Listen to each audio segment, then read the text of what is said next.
জয় জয় বীর হনুমান, জয় জয় বীর হনুমান। নারায়ণ, আমি যা কিছু করেছি তা অতি আবশ্যক ছিল এবং উচিত ছিল। সেই বালককে বোঝানোর আমি অনেক চেষ্টা করেছি, কিন্তু সে মানেনি। সে তো সূর্যকে ভক্ষণ করেছিল।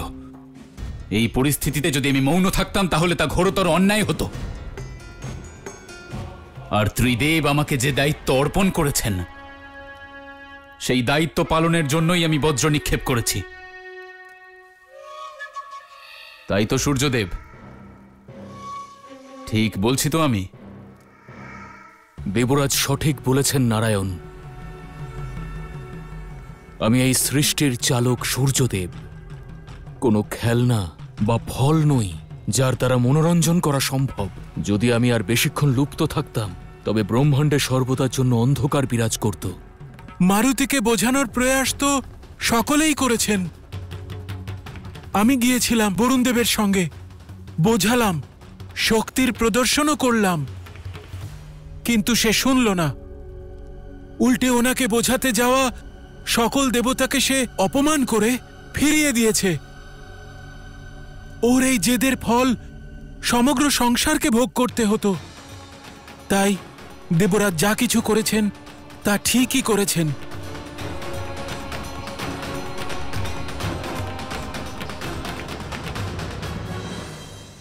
অন্তিম আঘাতকে সমর্থন করার আগে একবার স্মরণ করুন অগ্নিদেব, যে প্রথম প্রহার কে করেছিল? মারুতি নাকি আপনারা?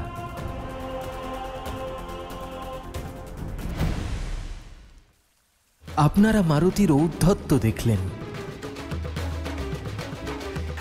কিন্তু তার পেছনের কারণটা বুঝলেন না।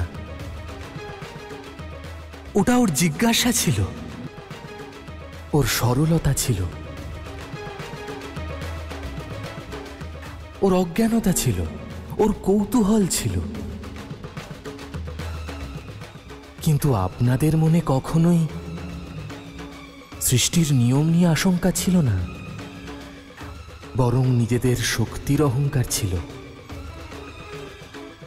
সমস্যা সৃষ্টির সামনে আসা সংকট নয়, বরং সমস্যা ছিল সেই স্পর্ধা যা ওই ছোট্ট মারুতি অজ্ঞানতাবশত আপনাদের সকলের সম্মুখে দেখিয়েছিল।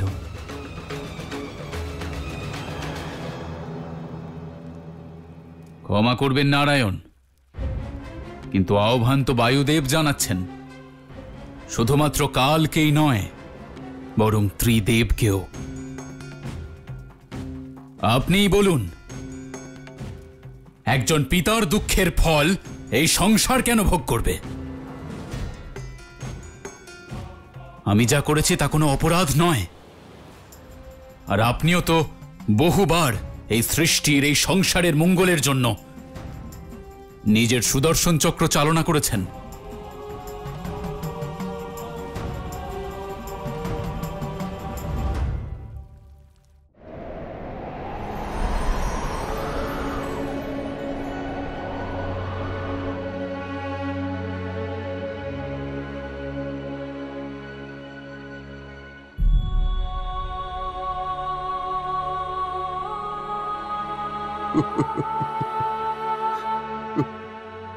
মারুতি পুত্র আমার,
कटाक्षधोरिणी निरुद्ध दुर्गरापदी क्वचित् दिगम्बरे मनोविनोदमेतु वस्तुनि जटाटविकलज्जल प्रवाह पावितस्थले कलेवलम्ब्य लम्बितां भुजङ्गमालिकाम्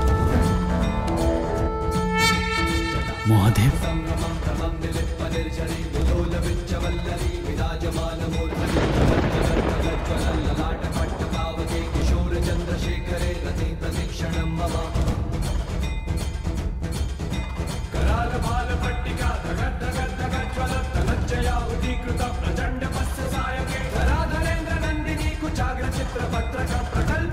शिल्पिनी त्रिलोचने रतिर्मम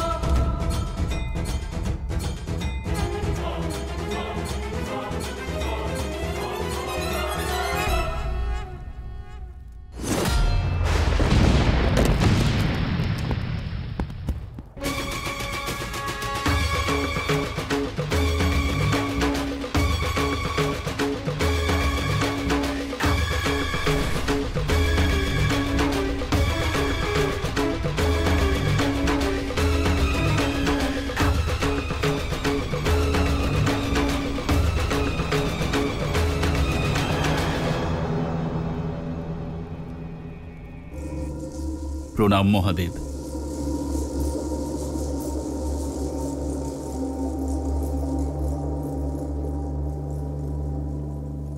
অধর্ম করার পরে তা সত্যি প্রমাণ করার চেষ্টা দেবগণ কবে থেকে করছে দেবরাজ ইন্দ্র? দেবতাদের অহংকার কি ব্রহ্মাণ্ডের চেয়েও বড় হয়ে গেছে, নাকি আপনাদের অহংকারের কাছে একটি শিশুর সরলতা আপনাদের তুচ্ছ বলে মনে হয়? সমস্ত প্রাণীকুলকে রক্ষা করার শপথ নেওয়া দেবতাগণ নিজেদের অহংকারের বশে একটি বালককে ভস্ম করে দিল।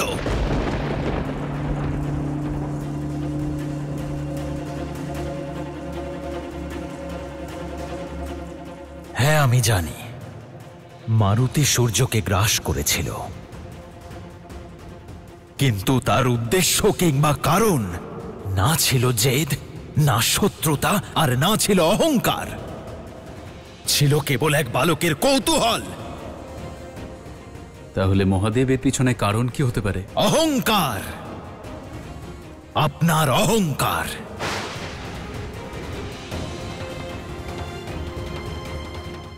নিজের শক্তির অহংকার, দেবতা হওয়ার অহংকার।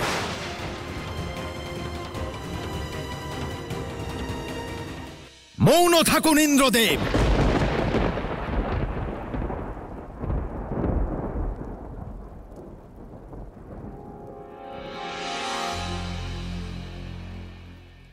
আজ আপনার কোন যুক্তি আপনার এই কুকর্মকে সঠিক প্রমাণ করতে পারবে না,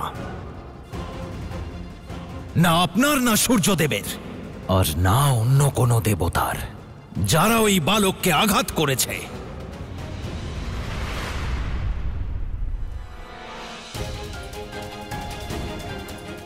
আপনারা যা করেছেন তা আপনাদের অহংকার। সেই অহংকার যার কারণে আপনারা নিজেদের ত্রিদেবের থেকেও বড় বলে ভাবছেন। আজ তোমার বিনাশ করে ত্রিদেবদেরও নিজের মাহাত্ম্যের প্রমাণ দেব। আপনারা সেই অহংকারে উন্মত্ত হয়ে নিজ নিজ শক্তির অপব্যবহার করেছেন এক অনুচিত কার্যে। আপনারা মারুতির বালক সুলভ জেদ দেখেছেন, কিন্তু নিজেদের অহংকার দেখতেই পাননি।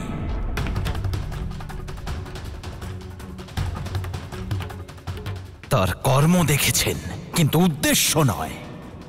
প্রকৃত সত্য তো এটাই যে অজ্ঞানতাবশত করা তার ভুলের কারণে আপনারা সবাই ভয়ে ভীত হয়েছিলেন।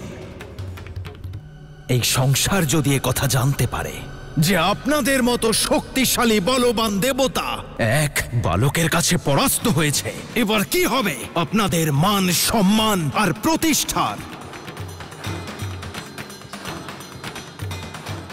ধর্মের ব্যাখ্যা করা দেবরাজ ইন্দ্র শত্রু সে নয় যার শক্তি বা সামর্থ্য বেশি। For more updates, subscribe to our channel, Click the show links and enjoy watching the videos.